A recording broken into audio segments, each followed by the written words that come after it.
मेरठ की बेटी से अमेरिका में दुष्कर्म का मामला सामने आया है।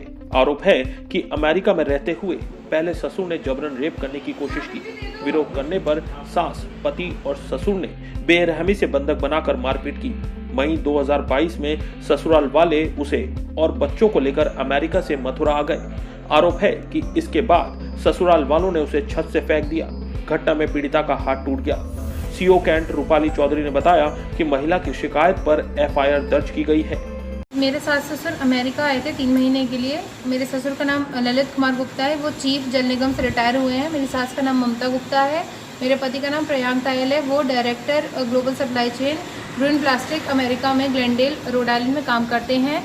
उन्होंने जब मेरे सास ससुर अमेरिका आए तो उन्होंने मेरे साथ मारपीट, बदतमीज़ी, मेरे ससुर ने मेरे साथ दुष्कर्म करने की भी कोशिश करी। मेरे पति ने और इन लोगों ने मेरे को इतना मारा पीटा कि मैं वहाँ हेल्प चिल्लाई तो किसी ने फ़ोन करके वहाँ पे पुलिस को इन्फॉर्म किया। पुलिस आई, जब पुलिस नीचे आ गई तो इन लोगों ने मेरे से हाथ जोड़ के माफ़ी मांगी, कहा कि पुलिस को मत बताओ और हम आगे से तुम्हारे साथ इस तरीके का व्यवहार नहीं होगा। मैंने पुलिस घर में आई, मैंने पुलिस से झूठ बोल दिया कि मैं डर गई थी, कोई घर में घुसने की कोशिश कर रहा था। तब भी पुलिस मेरे पति का पासपोर्ट नंबर और लाइसेंस नंबर लेकर चली गई, फिर और वार्निंग देकर चली गई कि अगर कुछ हुआ है तो आगे से ना हो। उसके बाद मेरे सास ससुर 3 महीने अमेरिका रहे, 3 महीने बाद इंडिया आ गए। उसके बाद मेरे पति का दुर्व्यवहार मेरे से बरकरार रहा जैसे ही था। जिस तरीके से मेरे बदतमीज़ी करता था, मेरे साथ ज़बरदस्ती भी करने की कोशिश करी कई बार। 2019 में मैं प्रेग्नेंट हुई, मेरा बेटा हुआ 2020 में। उसके बाद जब मैं अभी 27 मई को 2022 मेरा पति मुझे इंडिया ये कहकर लेकर आया था कि हम जा रहे हैं इंडिया, सिर्फ मेरी स्टैंपिंग के लिए इंडिया जा रहे हैं। लेकिन मेरे पति का तो प्लान ही कुछ और था। वो तो मुझे इंडिया में बच्चों के साथ छोड़ के मेरी बेटी को जब मेरे को बिना बताए किसी हॉस्टल में एडमिशन करा दिया था। इन तीनों ने मिलकर मेरे साथ यहाँ मथुरा में आके इन तीनों ने मारपीट करी। 14 जून की रात मेरे पति ने सास ससुर के साथ मिलकर मुझे छत से धक्का दे दिया। मेरा कंधा टूट गया, जिसमें कि मेरा कंधा टूट गया। मेरे लेफ़्ट साइड मेरे शरीर पे बहुत सारी चोटें आईं। और उसके बाद से मेरे माँ बाप जब वहाँ पे मथुरा आए मुझे बचाने के लिए, तो सोसाइटी का गेट बंद करवा दिया, सोसाइटी का गेट नहीं खुलने दिया। फिर उन्होंने पुलिस को बुलाया, पुलिस की मदद से वो लोग सोसाइटी के अंदर आए। मेरे को लेकर हम सब लोग थाना गए।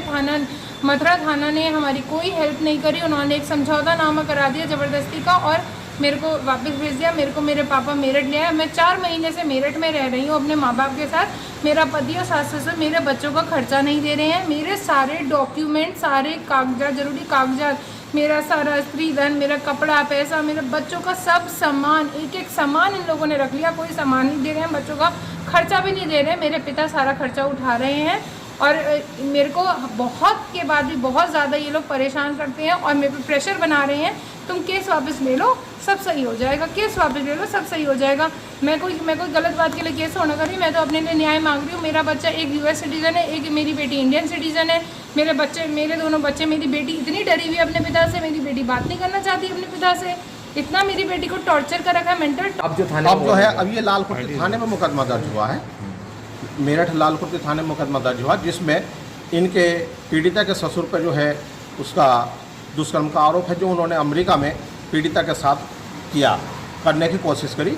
और उसी बीच इन्होंने कहा, यहाँ परामर्श केंद्र पे भी कई तारीखें पड़ी बड़ा मुश्किल से वो लोग यहाँ आए और आकर उन्होंने, क्योंकि वो रसूखदार हैं, पीड़िता के जो ससुर हैं वो लड़के के पिताजी वो बहुत काफ़ी रसूखदार है, क्योंकि वो उत्तर प्रदेश सरकार से रिटायरमेंट है काफ़ी उच्च पद से, और वो उनमें अपने पैसे की बहुत ज़्यादा धमक है। वो चाहते हैं कि हम पैसे से सब कुछ खरीदें, लेकिन मैं न्याय के साथ हूँ और मैं पीड़िता को पूरी तरह से आखिर समय तक, जहाँ तक भी होगा, मैं इस मुकदमे को लड़ूंगा और इसे न्याय दिलाकर रहूँगा। पीड़िता के सारे बयान हो चुके हैं और बाकी साक्ष्य किया जा रहा है और इसमें जो भी वैधानिक कार्रवाई होगी, जो भी संबंधित विभाग होंगे उनसे मदद लेके इसमें वैधानिक कार्रवाई की जा रही है।